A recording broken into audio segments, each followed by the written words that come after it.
खबर कसूत के सारे दर्शकों ने मेरी राम राम। खबर कसूत की शुरुआत करांगे आज अम्बाड़ा आई कसूत खबर थे। अम्बाड़ा एक बहुत बढ़िया खबर आई से। हमने थोड़ा सा टाइम पहले सुना था कि अम्बाड़ा में अनिल विज ने जनता दरबार लगाना बंद कर दिया है, लेकिन अनिल विज के इस फैसले के बाद भी उनके घर ने फरियादियां की भीड़ कम को नहीं हुई। फरियादी लगातार उनके घर ने अपनी फरियाद लेके पहुंच दे रहे, जहाँ तय अनिल विज ने एक बार फिर से जनता दरबार लगाने का फैसला कराया है। अनिल विज ने एक बार फिर अम्बाड़ा कैंट के PWD रेस्ट हाउस में जनता दरबार लगाया। जनता दरबार का बेड़ा पाट दिए लोग उड़े सैकड़ों की संख्या में जहाँ पहुंचे और पूछ के ने गृह मंत्री के श्यामी फरियाद करी कि हमारी समस्या का समाधान सिर्फ आप कर सको। हरियाणा की जनता ने सबसे ज्यादा अनिल विज पर विश्वास है कि हमारी समस्या का हल उड़े उसका है। यो एक कारण से कि अनिल विज के जनता दरबार का बेड़ा पाट दिए लोग उड़े बाजे बाजे पहुंच गए। जनता दरबार में अनिल विज ने जनता की समस्या सुनी और उनका समाधान भी कराया और लोगों को आश्वासन भी दिया कि थारी समस्या का समाधान जरूर होगा।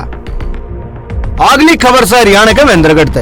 हरियाणा के महेंद्रगढ़ में हरियाणा केंद्रीय विश्वविद्यालय के सूक्ष्म जीव विज्ञान विभाग की सहायक प्रोफेसर डॉक्टर पूजा यादव को एंटीबायोटिक दवा के शोध खातर चुना गया है। साल 2023 की 2 जर्मन महिला और 10 भारतीय महिला शोधार्थियों में हरियाणा की इकलौती महिला वैज्ञानिक और यह हरियाणा खातर गर्व की बात है। यह जो टीम चुनी है, यह टीम एंटीबायोटिक दवाओं का जो दीर्घकालीन प्रभाव है उसके बचाव खातर के वैकल्पिक उपाय हैं उन पर शोध करेगी। इससे पहले भी ऐसे कई शोध हो लिए, लेकिन आगे भी यह टीम नए शोध करने लग रही है। डॉक्टर पूजा यादव ने इससे पहले भी कई देशों में शोध का काम किया है। महेंद्रगढ़ का जो केंद्रीय विश्वविद्यालय है उसमें सूक्ष्म जीव विभाग की सहायक आचार्य डॉक्टर पूजा यादव एंटीबायोटिक दवाओं पर शोध खातर चुनी है। साल 2023 में 2 तो जर्मनी की महिला और 10 भारतीय महिला शोधार्थियों में वह हरियाणा की इकलौती महिला है और यह हमारी खातर गर्व की बात है। यह टीम एंटीबायोटिक दवा का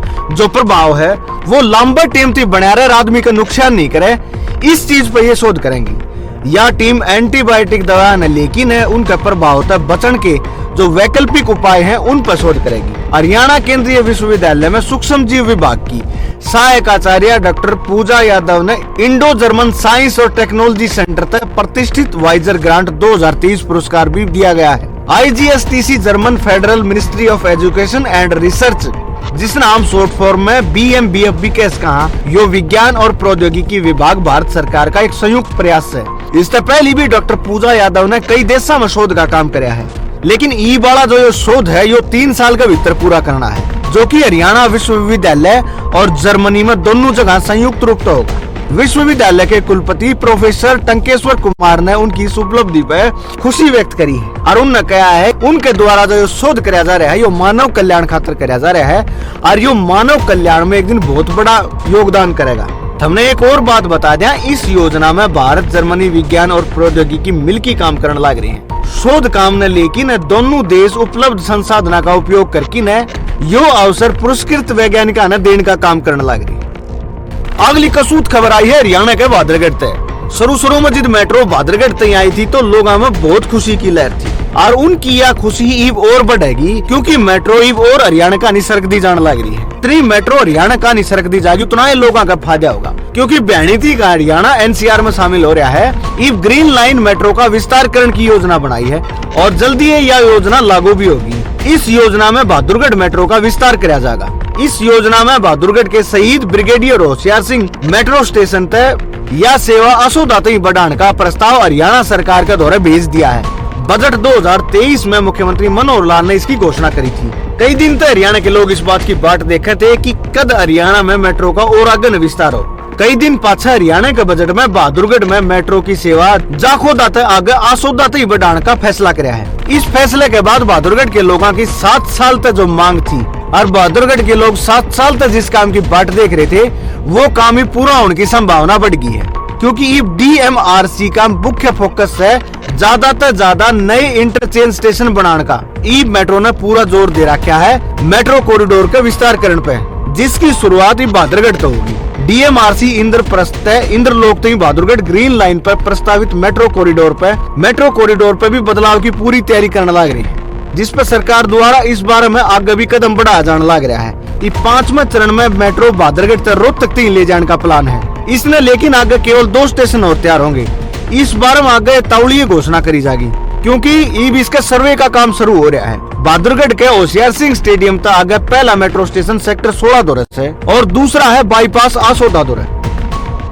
अगली खबर हरियाणा के अम्बाड़ा से है। ईब का हरियाणा में मौसम लगातार उतार चढ़ाव होने लग रहा है। कदे गर्मी ज्यादा हो जाए, कदे बूंदाबांदी हो जाए। इस मौसम के इस बदलाव ने लेके बीमारी भी बढ़ गई है। मौसम के बदलाव तो ये बीमारियां का प्रकोप बढ़ गया है। अस्पतालों में मरीजों की संख्या लगातार बढ़ने लग रही है, क्योंकि कदे तो एकदम लू चालन लग जाए, हर कदे मी आ जाए। जहाँ तक डॉक्टर सलाह देने लग रहे हैं कि पानी साफ सुथरा पियो। अगर घर में फिल्टर नहीं है तो पानी न उबाल के न ठंडा करके पियो। उल्टी दस्त की जो शिकायत आने लग रही है, इनमें भी कमी आ सके। इबका सीजन बहुत घना ऊपर नीचे चल रहा है। कदे तो तापमान 40 डिग्री तक पहुंच जाए, यो तापमान कदे एकदम गिर के 30 डिग्री तक आ जाए। जहाँ तक बीमारी तो बचन खातर लोगों ने अपना विशेष ध्यान रखने की जरूरत है। घर तक लिकड़ो तो कपड़ा लेके ना अपने सिर ने ढक के लिकड़ो, ताकि लू और घाम एकदम सीधा मुंह पर ना पड़े और हम कई डाल की बीमारियां तो बच सको। अगली खबर से हरियाणा के कैथल से। हरियाणा के कैथल में पुंडरी हल्के के गांव पिलनी में विधायक रणधीर सिंह गोलन पहुंचे थे। पुंडरी में निर्दलीय विधायक रणधीर सिंह गोलन ने कई जगह शिलान्यास करना था, लेकिन शरारती तत्वों ने शिलान्यास पहले शिलान्यास का पत्थर तोड़ दिया। पत्थर तोड़े पाछे इस घटना का जब पुलिस ने बेरा पाटा तो पुलिस भी मौके पर पहुंची। एक तावड़ आवड़ में कोई समाधान तो लिकड़ा को नहीं जाता है। विधायक द्वारा इस मौके पर और जो विकास कार्य थे उनका उद्घाटन करवाया गया। इस घटना में कई लोग तो विधायक से नाराजगी ने जोड़ की देखने लग रहे हैं, जबकि कई इसने जातिवाद से जोड़ की देखने लग रहे हैं। पत्थर तोड़ने के बाद वाल्मीकि समाज के लोगों में इसने लेकिन भारी गुस्सा था। इस मौके पर उपस्थित पत्रकार रंजीत विधायक गोलन तक शिलान्यास पत्थर न तोड़ने के बारे में बात करी तो उन्हें इस सवाल के बारे में बस इतना है कि आगे भाईचारे की बात थी। इस आगे में कुछ नहीं बोले, बोल बाले उड़ते चले गए। जड़े शरारती तत्व ने यो गलत काम कराया था, विधायक उड़ते बोल बाले धोरे चली गई। अगली खबर है सोनाली मर्डर केस ने लेकिन है। बीजेपी की नेता और टिकटॉक स्टार सोनाली का मर्डर हो गया था, इस बात का तो हमने बेराए है। सोनाली मर्डर केस में 10 महीने पाछे उनका पीए सुधीर सांगवान है जमानत मिल गई है। 10 महीने पाछे सुधीर सांगवान जेल में रह के बाहर होगा। फिलहाल हत्या के दोनों आरोपी जेल से बाहर आ लिए। सोनाली मर्डर केस में उनका पीए सुधीर सांगवान ने ट्रायल कोर्ट से जमानत मिल गई है। कोर्ट से जमानत मिलने की बात उनके वकील अमित जुगलान ने बताई। अमित जुगलान ने बताया कि सुधीर सांगवान कोर्ट का आदेश पर गोवा स्टेट नहीं छोड़ेंगे और ना तो वह स्टेट छोड़ेंगे और हर हफ्ते थाने में जाकर हाजिरी लगाओगे। कोर्ट ने लगभग 1 लाख के मुचलका पैया जमानत दी है। सुधीर 25 अगस्त 2022 तक गोवा पुलिस की गिरफ्त में है। इब वो लगभग 10 महीने पाछे जेल से बाहर आया है। अगली खबर है चंडीगढ़ से।